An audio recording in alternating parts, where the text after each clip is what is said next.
Jadi kalau ada seseorang yang sudah memiliki sebuah ambisi yang besar, maka yang terjadi adalah mereka akan banyak mendolimi manusia. في ليلة من الليالي لست أدري ما تراني ظلمة تغمرني يا رب. الأرض ضاقت والسماء وقلبي ما عرف الضياء والدمع بات يبكي يا إلهي يا إلهي يا إلهي يا إلهي يا إلهي.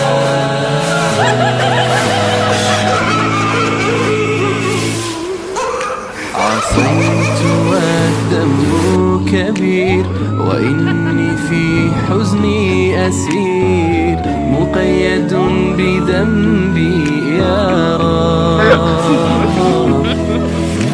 فهل أستحق يا إلهي العفو مجرما مقر بالذنوب يا إلهي يا إلهي يا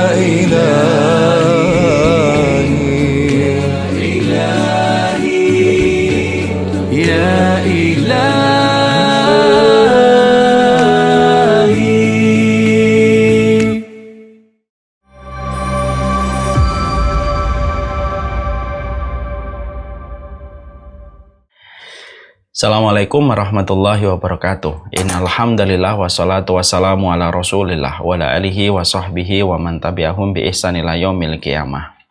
Kepada seluruh para santri, kepada seluruh para santriwati dimanapun berada, para penuntut ilmu, yang semoga kita senantiasa diberikan kekuatan untuk melakukan ketaatan dan diberikan kekuatan untuk melakukan ibadah kita kepada Allah. Kita tentunya paham, dan ini sering sekali kita lupakan, yang membuat kita mampu melakukan ketaatan, yang membuat kita mampu untuk beribadah, itu semata-mata karena pertolongan yang Allah hamparkan pada kehidupan kita. Bukan karena kita yang hebat, tetapi Allah yang hebat ketika menolong masing-masing kita untuk taat kepadanya di dalam setiap urusan kehidupan kita. Tentunya dengan kita menyadari bahwasanya pertolongan pada ketaatan itu melalui pertolongan yang datang dari Allah, itulah yang menjadikan kita tidak sombong, tidak menjadikan jumawa atas seluruh pencapaian yang kita peroleh.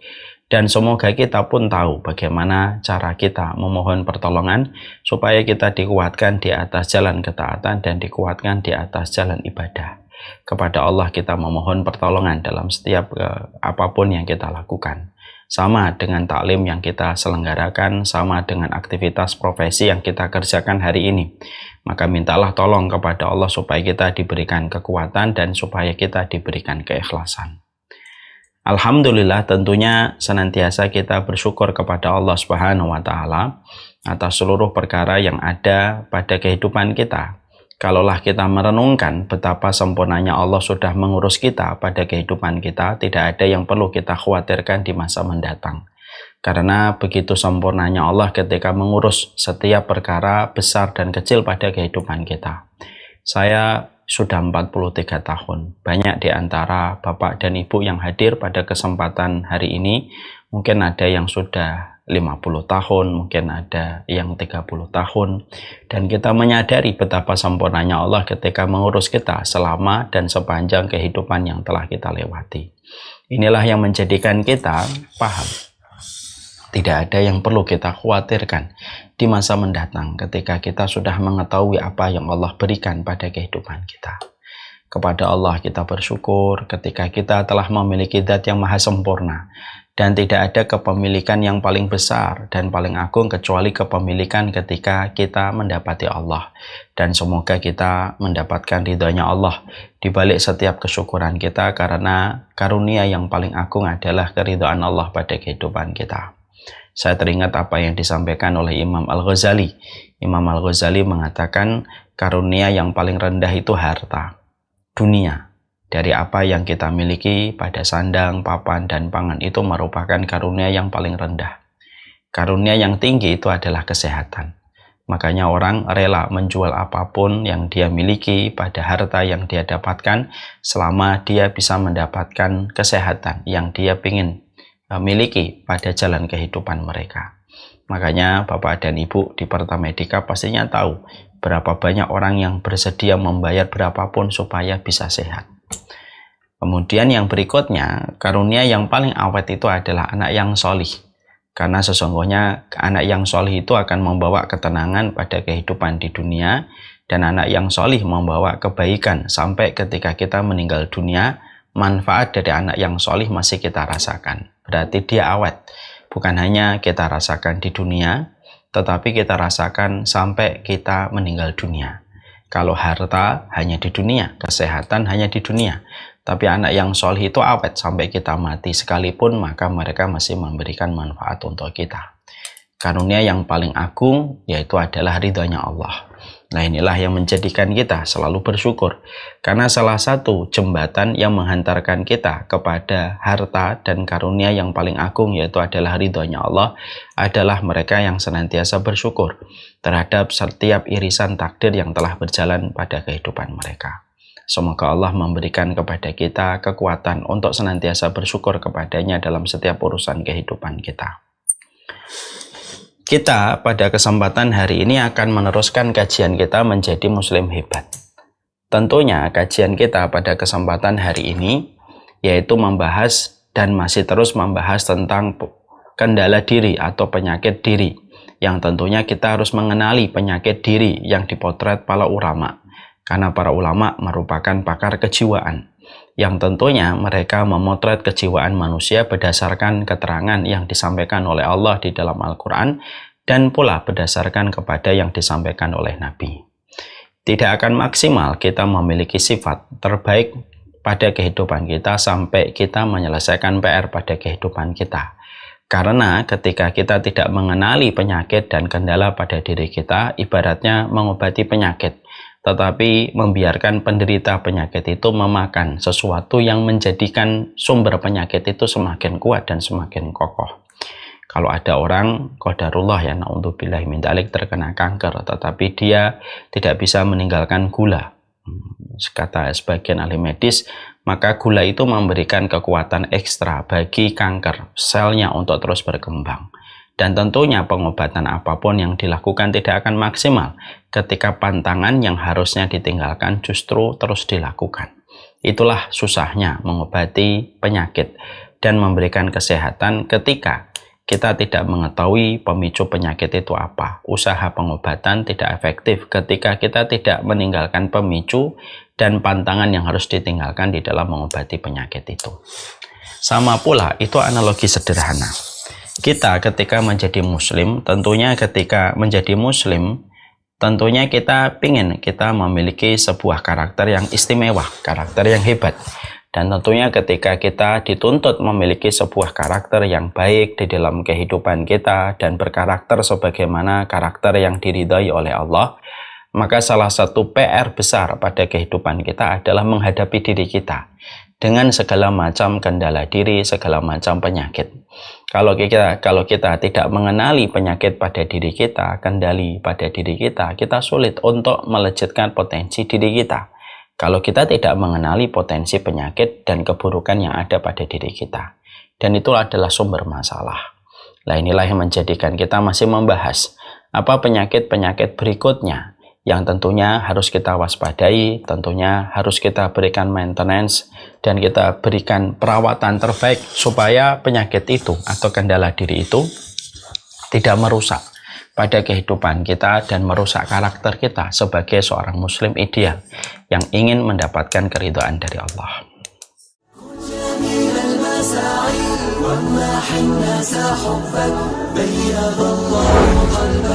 بيض الله قلبك كن سموحا لخصمك يبقى خصمك أحبك بيض الله قلبك بيض الله قلبك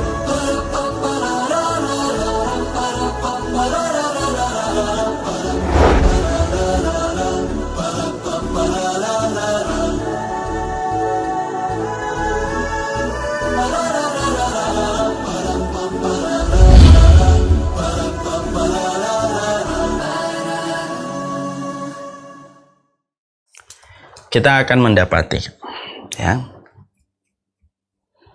salah satu di antara karakter buruk yang dimiliki oleh manusia itu yaitu adalah karakter manusia yang ambisius.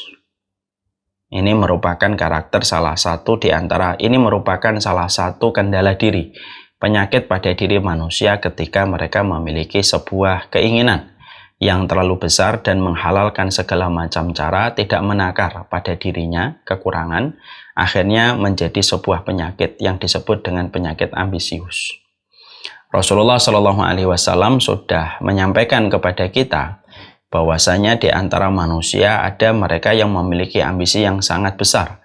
Maka Rasulullah mengatakan, "Man kanat hammuhud dunya ja'alallahu faqrahu baina ainaihi." Siapapun yang obsesi terbesarnya itu adalah dunia dan ambisius terhadap dunia, maka Allah akan menjadikan tercerai-berai.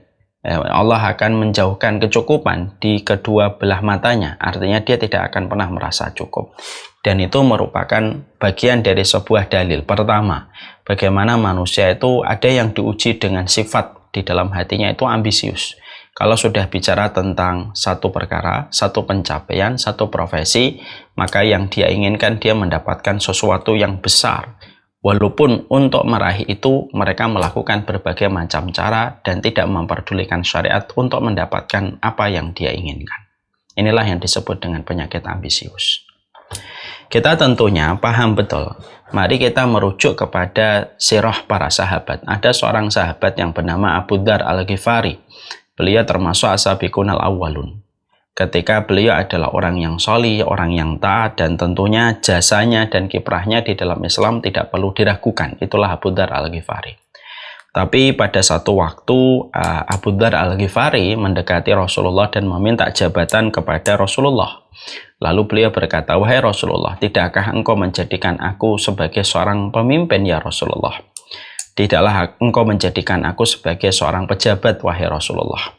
Maka Rasulullah Shallallahu Alaihi Wasallam bersabda kepada Abu Dzar, "Wahai Abu Dzar, sesungguhnya engkau adalah orang yang lemah. Dan sesungguhnya jabatan itu adalah sesuatu yang amanahnya berat. Dan dia bisa menjadi sebab kehinaan dan penyesalan pada hari kiamat kecuali yang menjalankan dengan baik dan melaksanakan tanggung jawabnya." Dalam riwayat Muslim. Itulah yang kita dapati dari Abu Dzar. Walaupun Abu Dzar tentunya beliau lapang hati menerima nasihat yang disampaikan Nabi, tetapi para ulama di sini menyampaikan kepada kita bahwasanya salah satu basic penyakit pada diri manusia itu adalah manusia itu selalu memiliki sebuah ambisi yang terlalu besar, terutama kepada jabatan dan terutama kepada urusan dunia, terutama juga kepada jabatan dan kekuasaan. Akhirnya mereka terus ingin mendapatkan jabatan dan kekuasaan yang terus dia inginkan, dia harapkan, dia bermimpi, siang malam dia pikirkan itu supaya dia mendapatkan posisi yang dia inginkan, menjadi seorang pejabat, menjadi seorang penguasa, untuk memuaskan dahaga ambisi yang dia miliki pada kehidupan. Ini tentunya kita harus membahasnya. Tentunya kita bedakan antara ambisi dengan sebuah optimisme. Tentunya optimisme adalah merupakan perkara yang positif. Kita dibangun di dalam Islam bagaimana kita memiliki sebuah optimisme yang baik. Bagaimana kita merangkai ikhtiar yang istimewa pada kehidupan kita supaya mendapatkan yang terbaik dari apa yang bisa kita maksimalkan. Dalam bahasanya adalah push the limit, memberikan yang terbaik dalam usaha yang kita kerjakan. Tentunya orang yang optimisme, mereka terikat dengan berbagai macam koridor yang dia selalu perhatikan. Koridor syariat, koridor waktu, koridor halal dan haram. Maka inilah adalah orang yang mereka memiliki sebuah optimisme. Dia tidak menghalalkan segala macam cara di dalam apa yang dia peroleh dan apa yang dia inginkan dan apa yang dia cita-citakan. Orang semacam ini disebut dengan optimisme. Dan optimisme merupakan bagian dari sebuah kebaikan. Saya optimis, saya bercita-cita besar untuk memberikan sajian yang terbaik. Itu optimis namanya. Tetapi dia memperhatikan waktu, memperhatikan kaidah, terikat dengan banyak koridor. Di mana setiap koridor itu dia perhatikan dengan baik pada kehidupan mereka. Itu yang disebut dengan optimis. Dia tidak membabi buta, dia tidak melanggar apapun dari apa yang dia niatkan, dia selalu berserah diri kepada Allah, dan dibalik orang yang optimis, dia selalu berpasrah. Dibalik orang yang optimis, dia pasrahkan itu kepada Allah semata. Itulah yang disebut dengan optimisme. Beda dengan ambisius. Maka sesungguhnya ambisius itu merupakan perkara yang irisannya terkadang tipis dengan optimisme. Yang membedakan ambisius dengan optimisme adalah ambisius itu adalah orang yang menginginkan satu posisi, pencapaian tertentu pada kehidupan mereka, lalu mereka pikirkan itu tiap waktu, tiap saat, 24 jam dalam satu hari, 7 hari di dalam satu pekan, tidak pernah sama sekali pikirannya terlewatkan dari apa yang dia inginkan, apa yang dia ingin dapatkan dan dia ingin capai. Dia tidak peduli pada koridor yang ada, dia tidak peduli terhadap syarat yang harus dia perhatikan, dia tidak peduli terhadap kaidah halal dan haram. Maka inilah yang disebut dengan ambisius. Dan inilah merupakan perkara yang besar. Dan ini sejatinya merupakan perkara yang merusak kehidupan manusia ketika mereka telah menjadi ambisius. Para ulama lalu mengatakan bahwasanya hamud dunia atau ambisius terhadap dunia, ambisius terhadap jabatan dan kekuasaan itu merupakan buah dari sebuah induk besar, yaitu cinta kepada dunia. Dari cinta kepada dunia itu melahirkan banyak partikel. Di antara partikel yang dilahirkan kalau orang itu sudah cinta, gandrung kepada dunia, salah satu yang dihasilkan dari cinta kepada dunia itu adalah ambisius terhadap jabatan. Lalu mereka ketika sudah ambisius terhadap jabatan, mereka akan menggunakan berbagai macam cara. Mereka tidak memperdulikan apapun yang mereka lakukan selama tujuan yang mereka inginkan tercapai dengan apa yang mereka peroleh. Maka inilah yang disebut dengan ambisius.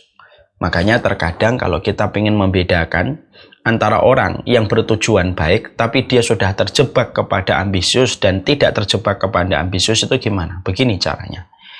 Kalau ada orang menginginkan yang baik, misalkan dia mengatakan saya harus jadi seorang pemimpin, saya harus menjadi bos atasan.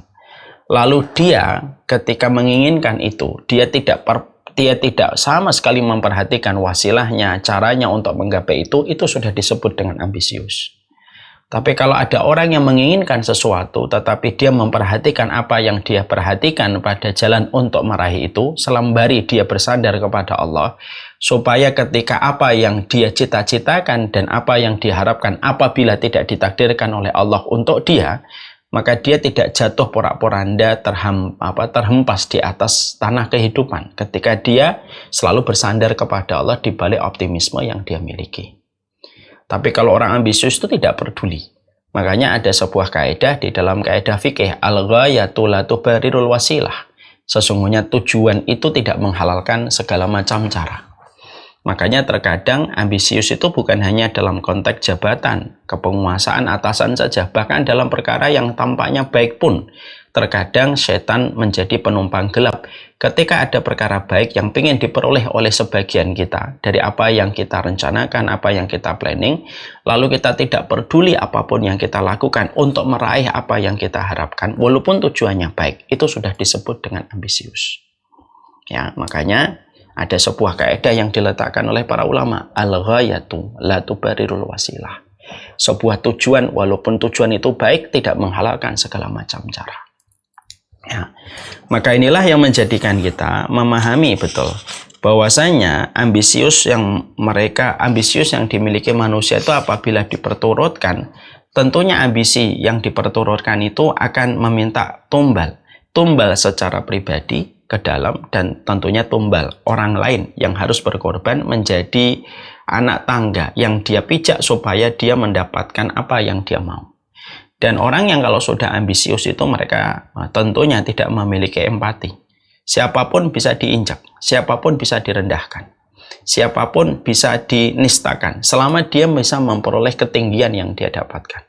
Ibaratnya kalau orang sedang tenggelam dua orang, lalu orang yang ada di atas, ada orang yang di bawah. Orang yang di bawah narik yang di atas, lalu yang di bawah itu menaiki badan yang di atas itu sampai ke atas. Lalu dia menenggelamkan yang dia tarik itu supaya dia selamat. Ini yang disebut dengan ambisius. Makanya inilah yang akhirnya ketika kita diperingatkan oleh para ulama bahwasanya ambisius ini termasuk salah satu perkara yang membahayakan pada kualitas manusia. Dan terkadang banyak manusia tidak menyadari, terutama ketika manusia itu banyak tidak menyadari kalau mereka itu selalu bicarakan tujuan saya baik. Lalu ketika mereka berkata tujuannya baik, mereka tidak pedulikan apapun cara dan metode untuk mendapatkan apapun yang mereka anggap itu baik. Itulah yang akhirnya dikhawatirkan menjadi sebuah kerusakan besar pada kehidupan bermasyarakat.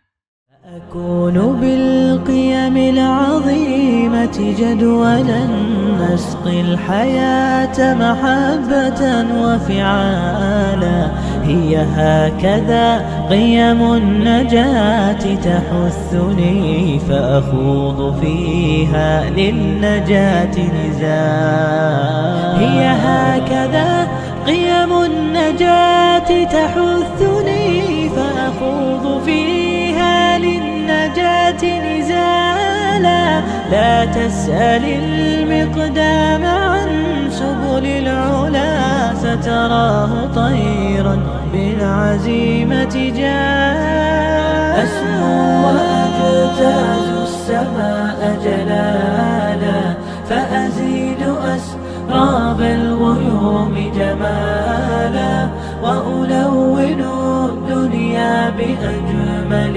بسمة وأكون للخير العميم مثالا. Sekarang mari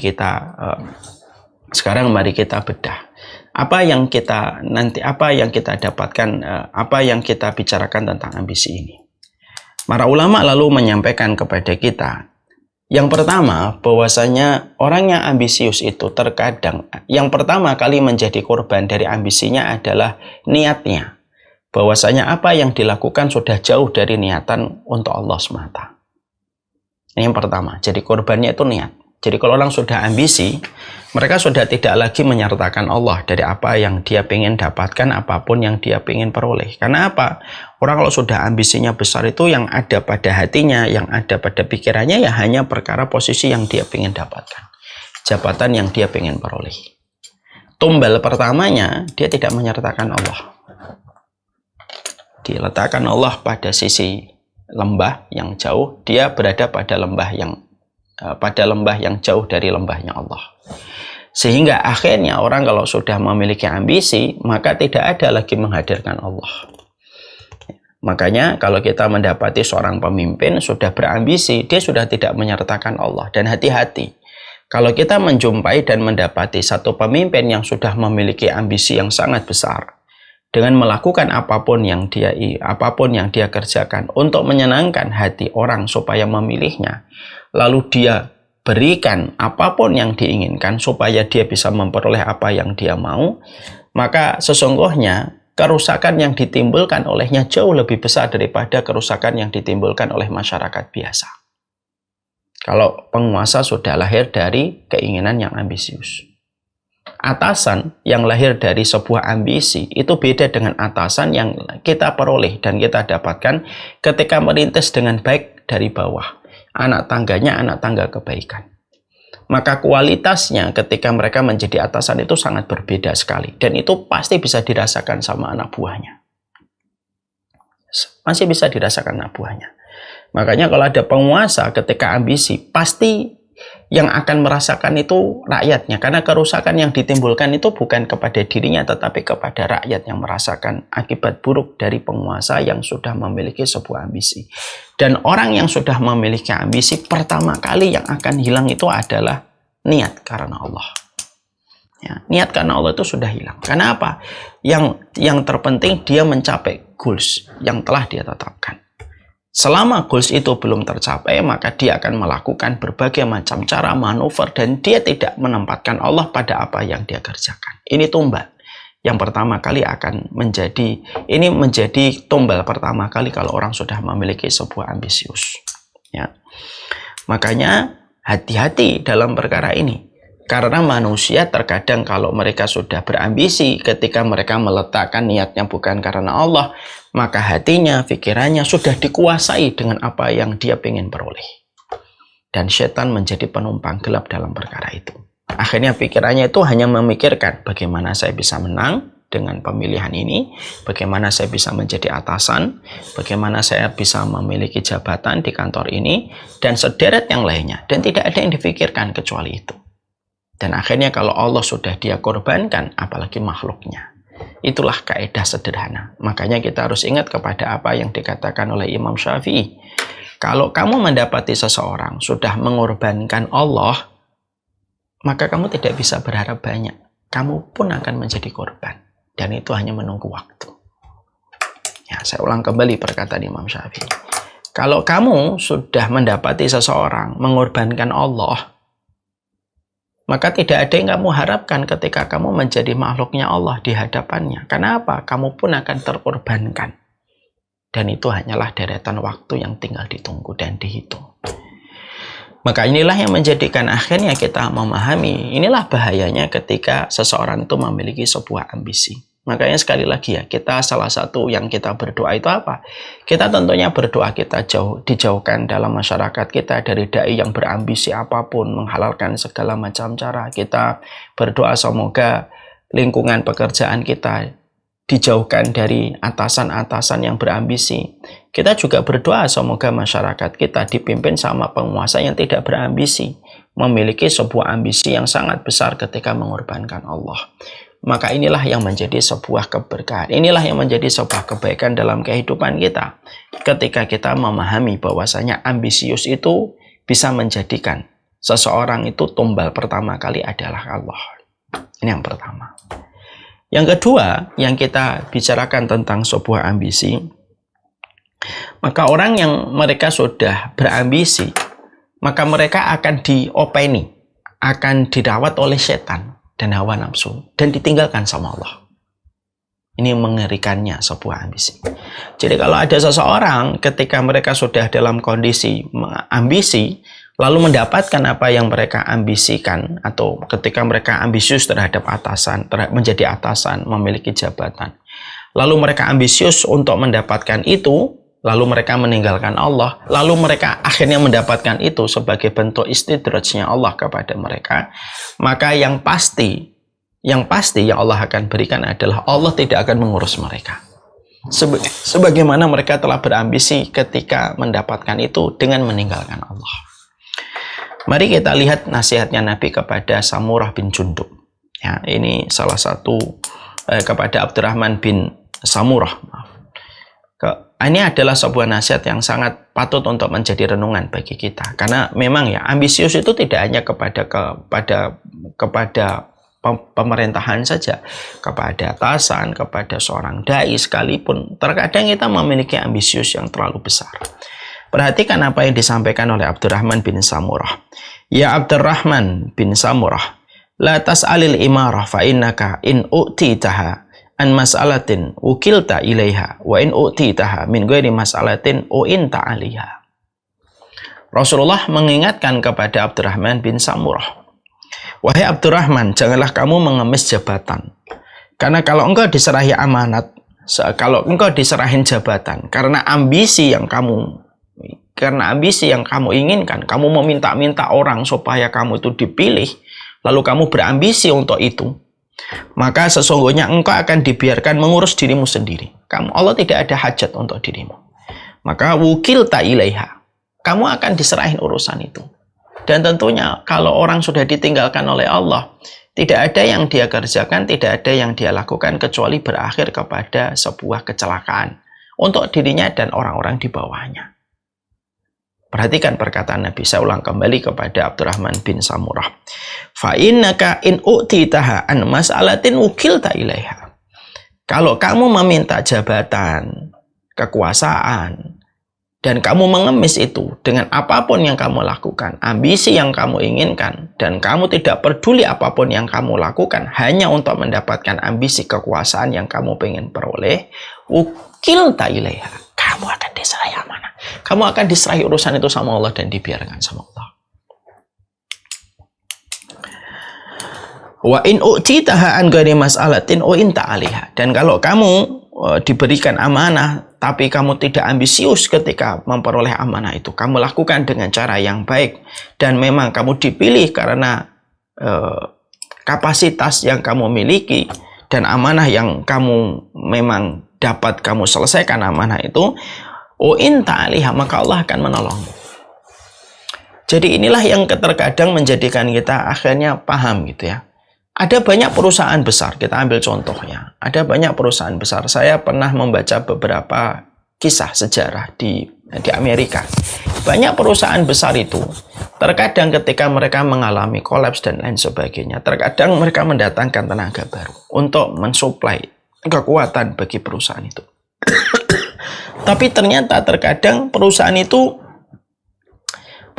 akhirnya gulung tikar, tidak bisa bertahan. Walaupun tim yang baru yang datang itu memiliki kapasitas yang bagus, tapi mungkin karena ambisi yang dimiliki sama tim itu untuk menguasai perusahaan.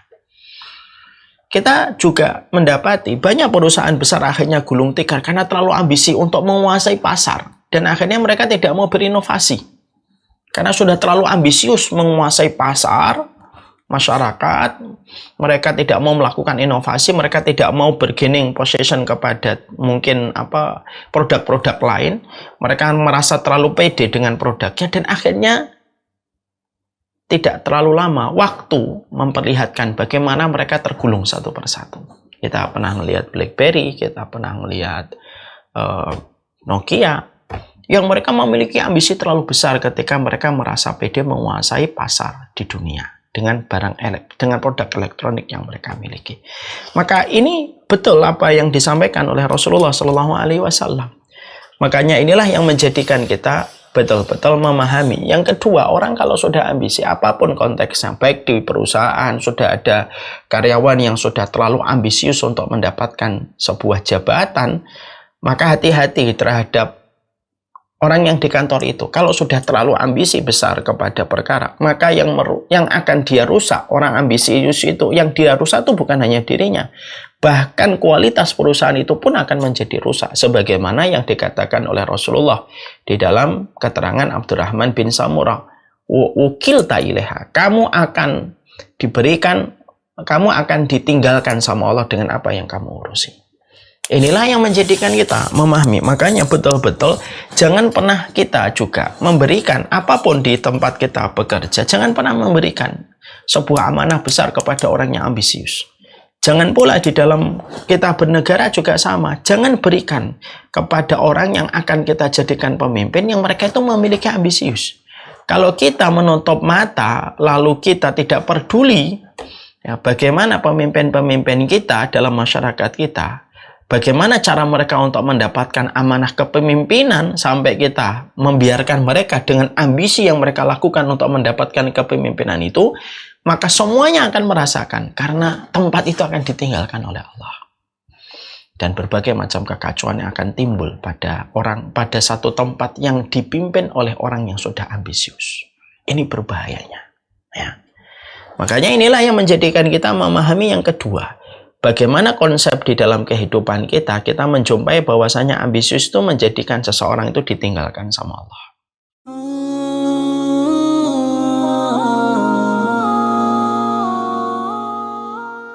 Pada suatu hari, Ibrahim bin Adham pergi berburu dan berhenti di tempat peristirahatan. Hasanah itu melebihi semua hadiah-hadiah mewah yang diberikan oleh orang lain kepada kita. Sampai Rasulullah menyampaikan di dalam salah satu riwayat, khairul quruni qarni, summal ladzi yalunahum, summal ladzi yalunahum. Kenapa doa ini termasuk salah satu doa 40 Rabbana yang kita harus lakukan? Masya Allah, luar biasa bagaimana Umar bin Khattab menjaga hatinya.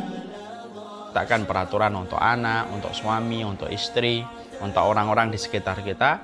Jadi mereka sudah betul-betul kosong. Mereka sudah menggadaikan ibunya, menggadaikan anaknya, menggadaikan istrinya, sudah tidak diterima. Mendapati keluarga kita berangkat lebih dulu jam keberangkatan mereka kepada alam barzah. Anak kita kalau umur 10 tahun tidak menegakkan sholat, kita disuruh mukul. Pukulan yang tidak sakit. Siapapun yang apabila dalam kehidupan ini yang mereka harapkan itu hanyalah apa yang ada di sisi manusia. Maaf ya, coba kita merenungkan. Kalau kita mungkin ketika melihat bagaimana peristiwa, semua tata cara di dalam kita berdoa, contohnya menyebut Asmaul Husna, salawat kita kepada Rasulullah. Yang ketiga, Orang yang ambisius itu, ketika kita bicara tentang ambisi ini, maka sesungguhnya mereka pasti akan mendolimi banyak orang. Jadi kalau ada seseorang yang sudah memiliki sebuah ambisi yang besar, maka yang terjadi adalah mereka akan banyak mendolimi manusia. Karena manusia itu terkadang hanya dianggap menjadi sebuah hambatan baginya untuk memperoleh apa yang dia mau, dan mereka tidak segan mengorbankan apapun hingga menghilangkan nyawa sekalipun selama orang-orang itu dianggap menghalangi dia untuk mendapatkan goals yang dia inginkan. Itu yang sering terjadi. Makanya ketika ada seorang bawahan lalu bercita-cita menjadi atasan, terkadang kita tidak menutup mata, suasana pekerjaan itu terkadang ada intrik-intrik yang terjadi. Ada karyawan yang terkadang mudah mencari muka, terkadang karyawan yang sering nyikut karyawan yang lain, bahkan tidak sedikit. Ada karyawan yang memfitnah karyawan yang lain supaya dia mendapatkan nilai plus dari apa yang dia laporkan, akhirnya dia bisa mendapatkan apa yang dia mau. Karena ambisius itu selalu meminta korban. Dan banyak orang yang terdolimi dari orang yang ambisius itu. Kalaulah atasan di sebuah kantor ternyata bisa meminta korban, apalagi dalam skala yang lebih besar, pasti ada korban yang harus diberikan supaya bisa melenggangkan orang yang ambisius untuk mendapatkan goals yang dia tetapkan. Saya banyak sekali menjumpai ada beberapa karyawan yang akhirnya mereka ada yang dipecat, akhirnya harus ada yang resign, disebabkan karena mereka terfitnah. Ada yang terfitnah. Saya pernah mendapati sebuah kisah nyata, ada salah satu orang yang terfitnah, dia dipecat dari sebuah kantor. Tapi dengan itu akhirnya beliau punya bisnis kuliner makanan. Tapi dia cerita, saya ini difitnah Ustaz. Dan memang banyak suasana kantor itu semacam itu. Ada friksi, ada gesekan, ada orang yang ambisius untuk mendapatkan kekuasaan di kantor. Dan mereka melakukan berbagai macam cara. Makanya betul ketika para ulama lalu menyampaikan kepada kita, orang kalau sudah betul-betul ambisius, itu mereka akan menjadikan banyak orang menjadi korban dari kedoliman yang dia kerjakan hanya untuk memuluskan apa yang dia mau. Dan itu adalah hal yang mengerikan kan? Kalau akhirnya orang-orang itu menjadi korban dari kedoliman, dari orang-orang yang memiliki sifat ambisius di dalam apa yang mereka kerjakan dan apa yang mereka lakukan. Dan mereka gelap mata. Dan ini berkaitan pada poin yang pertama tadi, apa yang dikatakan oleh Imam Syafi'i kan. Kalau kamu sudah mendapati orang sudah berani meninggalkan Allah, apalah daya kita menjadi makhluknya Allah pun akan ditinggalkan. Itu hanya urusan waktu saja.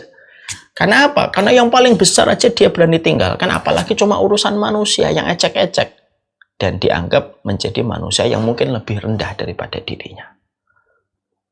Dan orang kalau sudah memperoleh satu jabatan, lalu dengan ambisi yang dia inginkan, maka menjadikan dia betul-betul bisa berubah menjadi orang yang zalim kepada bawahannya. Mungkin ada bawahannya yang memberikan sebuah masukan, maka tidak menutup kemungkinan dia akan pecat bawahan yang semacam itu. Hanya karena dia memperoleh itu dengan ambisi yang terlalu besar pada kehidupannya. Maka yang ketiga inilah yang kita khawatirkan. Membiarkan seseorang ketika mereka memiliki penyakit ambisius di dalam dirinya itu hanya menjadikan seseorang yang ada di sekitarnya itu menjadi korban kezaliman. Yang keempat, ketika bicara tentang ambisius itu apa? Yang keempat, orang yang semacam ini sama sekali tidak peduli tentang apapun yang dilakukan. Tidak peduli halal, tidak peduli haram, tidak peduli syubhat, apapun yang dia kerjakan. Dia rela kehilangan teman, dia rela kehilangan sahabat, dia rela kehilangan mungkin teman seperjuangan ketika mereka dulunya bekerja di tempat yang sama. Dan mereka rela untuk mengorbankan itu semuanya hanya untuk mendapatkan apa yang dia mau dari ambisi ketika menjadi dan memperoleh jabatan di sebuah kantor ataupun dalam skala yang lebih besar. Inilah yang kita tentunya harus pahami. Makanya Rasulullah SAW itu tahu gimana akibat buruk dari orang yang ambisius. Makanya Nabi sudah memotret salah satu penyakit manusia itu ambisius di dalam diri mereka. Dan ada orang yang mereka itu diuji dengan kekuasaan, diuji dengan amanah, diuji dengan kekuasaan, diuji dengan atasan. Ketika dia ingin menjadi atasan, ingin memiliki kekuasaan, dan tanpa disadari ambisinya menjadi orang yang di atas, ambisinya ketika menjadi atasan itu akhirnya merusak banyak kualitas pada kehidupan manusia. Dan manusia itu tidak ada karakter kebaikannya kalau sudah menjadi ambisius. Secara fitrah manusia tidak ada orang yang klop, tidak ada orang fitrah itu yang suka dengan orang yang ambisius. Tidak ada yang suka. Tidak ada orang yang suka dengan orang yang ambisius itu. Ya. Supaya kita ini memahami betul. Rasulullah SAW sudah menyampaikan ini supaya kita ini betul-betul mampu mengkondisikan tempat kita bekerja, tempat kita hidup ini betul-betul dibersihkan dari orang-orang yang ambisius. Karena harga yang harus dibayar ketika kita berhadapan dengan orang yang ambisius itu harga yang dibayar itu terlalu mahal. Dan ini juga menjadi sebuah terapi untuk kita. Dan ini juga menjadi terapi shock untuk kita supaya kita ini tidak ambisius dari apa yang kita inginkan pada goals kehidupan kita. Saya selalu menyampaikan kepada tim dakwah ya. Kita ini optimis boleh, ambisi nggak boleh. Optimis boleh, ambisius nggak boleh. Makanya saya selalu menyampaikan, dalam komitmen kita terhadap syariat, kita tetap pegang. Inovasi tetap kita kerjakan semaksimal mungkin supaya memberikan yang terbaik kepada para penuntut ilmu. Tapi kalau sudah ambisius, lalu kita menghalalkan segala macam cara hanya untuk supaya orang itu mau ngaji, lalu kita menghalalkan segala macam cara. Walaupun niat kamu baik supaya orang itu ngaji, tapi kamu tidak peduli dengan metode dan caranya, itu sudah ambisius. Walaupun niatnya baik, supaya orang mau belajar. Memang betul orang itu kita inginkan supaya mau belajar. Tapi ketika kita menginginkan orang mau belajar itu tidak menjadikan kita menghalalkan segala macam cara. Karena itu ambisius. Dan sebuah perkara, kebaikan, yang didapatkan dengan tidak memperhatikan metode, maka yang datang ke tempat-tempat itu, maka tidak bisa diharapkan kualitasnya. Jadi kalau ada seseorang fulan menghalalkan segala macam cara supaya orang itu mau datang. Lalu dia ambisius supaya orang itu mau datang. Orang yang mau datang mungkin tidak akan berkualitas. Padahal dalam Islam itu yang kita selalu dicari itu apa? Islam itu selalu mencari kualitas. Makanya dalam surat Al-Anfal kita menjumpai bahwasanya ada orang yang beriman 20 mengalahkan 200 orang. Itu yang disampaikan di dalam diri kita itu kualitas. Dan kualitas itu tidak didapatkan dengan sebuah cara ketika kita menggunakan segala macam metode hanya untuk menghalalkan apa yang kita mau. Nah, disitulah kita kembali kepada apa yang tadi kita pelajari. Ambisius ini termasuk perkara yang merusak pada kehidupan. Masing-masing dari kita ada ujiannya dengan ambisi yang kita ingin peroleh. Dan ambisi ini sudah berbahaya. Ambisi untuk memiliki uang masukan. Nah, saya harus punya pemasukan 100 juta. Ada yang memiliki ambisi, saya harus jadi atasan. Saya harus menjadi kepala divisi. Saya harus menjadi kepala departemen. Saya harus menjadi ini. Ketika itu sudah menjadi ambisi, maka itulah yang akan merusak pada kehidupan kualitas manusia. Bukan hanya kepada dirinya, kepada apapun yang di sekitarnya. Mari kita baca kembali apa yang disampaikan oleh Rasulullah. Fa innaka in u'titaha an mas'alatin wukil ta'ilah. Kalau kamu meminta jabatan, kekuasaan, karena kamu ambisius dan kamu rela melakukan apa saja untuk meminta jabatan itu, wukil ta'ilah. Kamu akan diserahin, kamu akan ditinggalkan oleh Allah, dibiarkan oleh Allah dengan apa yang kamu urus. Dan itu adalah mengerikan. Kalau misalkan negara kita, masyarakat kita memiliki pemimpin yang ambisius, maka Allah meninggalkan. Kalau ternyata di kantor kita memiliki atasan yang ambisius, kita ditinggalkan oleh Allah. Kalau kita ternyata menjadi murid dan jamaah dari seorang dai yang ambisius menghalalkan segala macam cara gitu, maka kita ditinggalkan oleh Allah. Wukil ta'ilah. Dan inilah yang menjadikan kita harus kembali memperhatikan sebuah kaidah penting. Optimis itu boleh. Bahkan optimis itu wajib. Tapi ambisius itu adalah perkara yang merusak pada seluruh lini kehidupan. Semoga kita bisa membedakan mana yang optimis dan mana yang ambisius. Dan kenapa ini penting untuk kita bahas? Supaya masing-masing dari kita sudah melihat betapa berbahayanya ambisius di dalam kehidupan.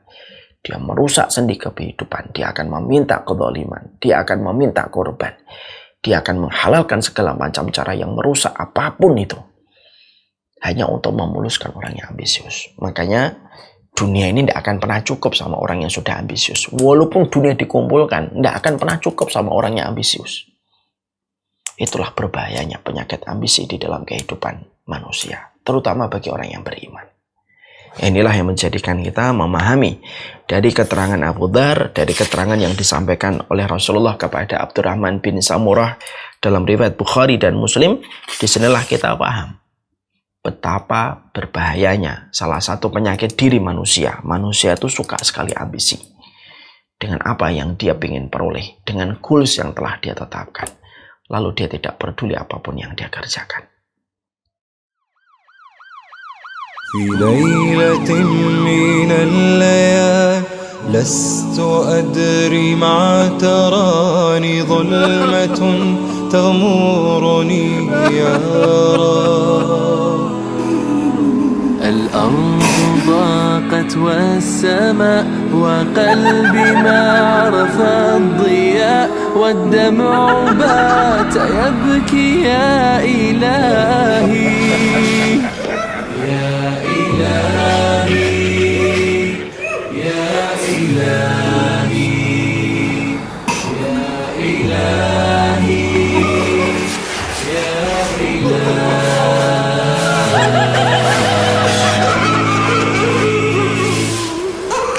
عصيت والذنب كبير وإني في حزني أسير مقيد بذنبي يا رب. فهل أستحق يا إلهي العفو مجرما مقر بالذنوب يا إلهي يا إلهي يا إلهي